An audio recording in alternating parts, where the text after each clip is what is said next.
What? Chris responded in a raspy, tired voice. What forest? Why? He added after a moment. Grab your gun too. I grabbed my keys and headed for the safe in my closet. My gun? Are we hunting? He sounded confused. For protection. After inputting the combination, I grabbed my gun, ammunition, and my gun holster. Protection? Chris said in disbelief. Dude, what's going on? His voice was clearer now. I paused, searching for the right thing to say. How would he react if I tried to tell him the truth? To explain what was happening? I'd sound like a crazed man. My wife already thinks I'm a nut job. Complicated. I'll try to explain it in person, there's no time now. I finished speaking and quickly descended the stairs. A sigh resounded from the receiver. Meet me near my grandmother's place, but make sure she doesn't see you. When? When are we meeting? Chris sounded impatient, maybe upset. See you in 30 minutes. After hanging up the phone, I began walking towards the kitchen. I could hear hushed whispers inside. Don't tell Daddy, okay? I peered inside. Liam was nodding to my wife, Alice. What's going on here? I announced my presence. Alice's eyes showed a momentary glint of surprise before she composed herself. Nothing, I'm helping Liam with his Legos. She answered. Liam wasn't looking at me. His eyes were fixed to the floor. I heard you, I said, trying to gouge out Alice's reaction. She showed none. Heard what? Her eyes narrowed and she scratched her head, trying to look oblivious. Don't tell me what? She bit her lip. Liam shuddered. I slowly approached my wife and son, but stopped when Alice took a step back. Her hands looked shaky. Was she afraid of me? I took a deep breath and turned back around and began walking out. I'm leaving, I'll be back by dinner. After one last glance towards the open kitchen doorway, I bolted out the front door and into my car. So many things were running through my head right now, I just sat there, taking steady breaths. I lifted up my shirt to inspect my chest. There were no scars, no stitches, nothing. My organs were there, otherwise I wouldn't be alive. I wouldn't be breathing, I wouldn't be feeling my rapid heartbeat. How did I get them back? How did I survive? How was I even alive without them? Iris said it took all of them. After switching the car into gear, I began driving to my destination. A short 15-minute drive later, I parked a couple blocks down from my grandmother's house. I sat there just waiting impatiently, tapping my fingers on the steering wheel. Then I felt something in my jacket's pocket. It was hard, rectangle-shaped, and thin like paper. I carefully pulled it out of my pocket, only to sigh a sigh of relief when I realized it was just a business card. It was gray with a familiar face decorating it. Private Detective Lucifer was written on the back in big red letters, and under that a number to call. It looked too simple to be a business card. How did it get into my pocket? With some spare time to kill before Chris arrives, I decided to call him. One ring later, someone picked up. Hello? His deep voice called out. Hello, this is Mark. We met, I began saying, but he interrupted me.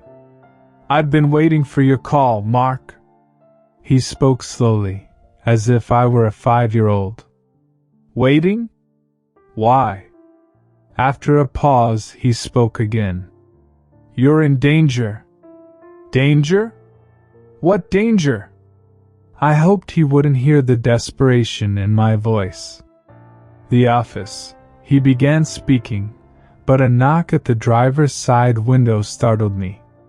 It was Chris. I have to go, I said into the receiver and hung up before he could say another word. I'm tired of everybody telling me that I'm in danger. I have a gun. If anybody tries something, they're the ones that are in danger. I climbed out of my car and locked it behind me. I greeted Chris with a hug and I began leading him towards the forest. So, will you begin explaining? He was a couple feet behind me. I could feel his eyes piercing daggers at the back of my head. What was I supposed to tell him? I didn't know. I couldn't think. And then it clicked to me. Everything sounds crazy out of this world, except the bodies that I found in the basement of that cabin. That was real. On Thursday, I ventured out into the woods, to that old cabin behind my grandmother's house. I let the words speak for themselves. It had collapsed in on itself, but there was a basement. A foul stench was coming from inside. After a glance back, just to make sure he was still following behind me, I continued. There were body parts. My phone buzzed in my pocket. I ignored it. Mark, Jesus man. Chris whistled. Do you remember when I went missing? 20 years ago? Yeah? He replied with a hint of a question on his lips. I think that whoever did that, they took me. We finally arrived at a drive and into the forest. The road goes about a half a dozen miles deep to a park ranger's cabin. If you want to camp out here, you have to let them know. Is that why we're going to the forest? Surely you don't think they're still out there? To answer his question, I began explaining. Of course I called the police, and once they got there, the basement had collapsed too. The strangest thing was, there was no sign of dead bodies or any organs. The only thing that remained was the stench of rotting bodies. I glanced back. Chris gulped his saliva. So what?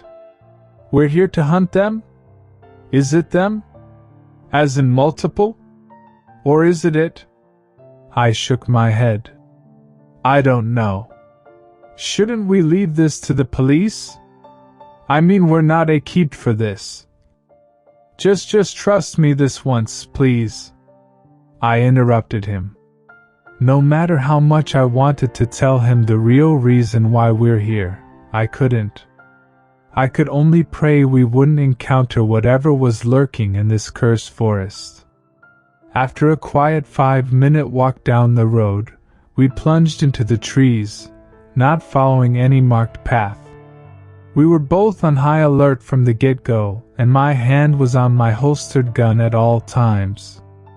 It was still fairly early in the morning.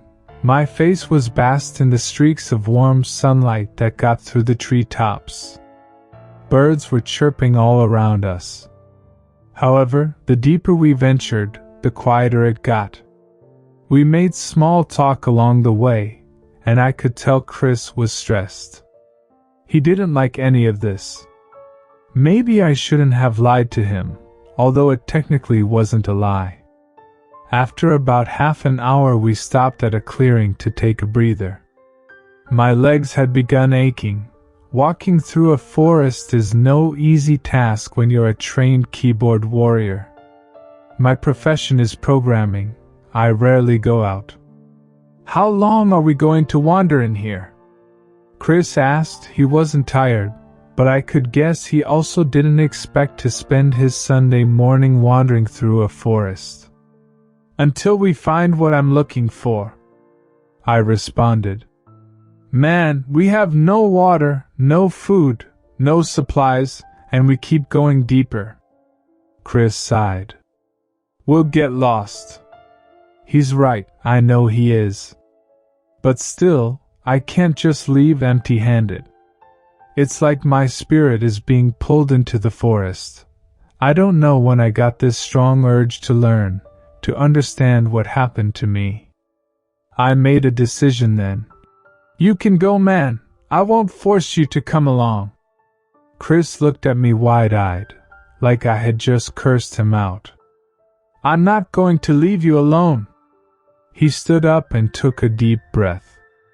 But if we get lost, I'll kill you myself. We both laughed at that. I stretched my arms to the sky. All right, let's keep walking. Chris nodded and we walked side by side, the mood now much lighter between us. We hadn't realized when the forest grew silent. Each twig snapping and leaf crunching appeared to be much louder than before. The birds had grown silent too, as if the slightest sound made would mean their death. Do you hear that? I asked Chris. Hear what? He glanced at me, his eyes betraying a glint of confusion. The birds. What birds? They're gone. He looked around us and listened in. You're right. We both stopped in our tracks, and that's when I felt it. A presence. It felt hostile. My hair stood on end and my muscles tightened. Do you feel it? I asked Chris. His hand was over his gun. Yeah. We were both on high alert, looking around for whatever was stalking us. We should move, Chris whispered into my ear. Yeah. Our feet slowly carried us through the forest for what felt like hours. The feeling of being watched, of being stalked, never disappeared. It only grew in intensity the deeper we ventured. I flinched at the slightest sounds, pointing my gun in that direction, but I wasn't able to spot anyone or anything that could have made those sounds. Have you ever been in such an overwhelming situation that it felt like you were on the verge of an anxiety attack? That's how I felt in that moment. My hands were shaky and my palms sweaty. I don't know why I was so afraid of what I couldn't see, but I could feel it. And it made shiver. What's that? I looked to where Chris was pointing. It was a staircase. A staircase in the middle of the fucking woods, leading up to nowhere. I swallowed hard. This is what I came here for. Let's check it out. I whispered back to him, and we slowly inched towards it. It looked like concrete, taken straight out of an apartment complex, only about a dozen steps. The last step looked like a platform of sorts, but there were no more stairs that would connect to it. I heard a faint growl a couple of yards behind us. Did you hear that? Chris was panicking. We both stood still as statues as we looked towards the direction that the growl came from. And then it finally showed itself. It stepped out from behind a tree that was much too small to hide its large and tall body. At first glance it looked like a wolf and bear hybrid that stood on its back paws, but the more I stared at it, the worse its appearance got. In place of what should be paws, were human-like hands covered in scales, with long and sharp claws instead of nails. I would have called it a skinwalker if not for the two large horns protruding from the sides of its head, like a bull. It had dark red eyes, which stared at us intently, instilling fear into our souls. Its head resembled a snake, with a long, flexible neck covered in scales. Its body was half covered by fur, and half by scales which looked hard enough to reflect bullets. It wasn't only standing on what appeared to be its back paws, it was walking towards us, as if trying to imitate us. It sped its pace up. Chris, run!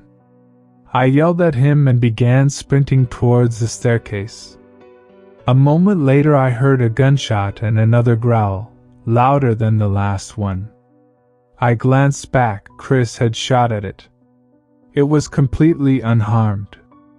"Chris!" I screamed at him. He turned around and bolted towards me. The thing behind us growled again. After another quick glance to make sure Chris was following me, I noticed that the creature was running towards us on all fours. Its human-like hands with claws had transformed into paws.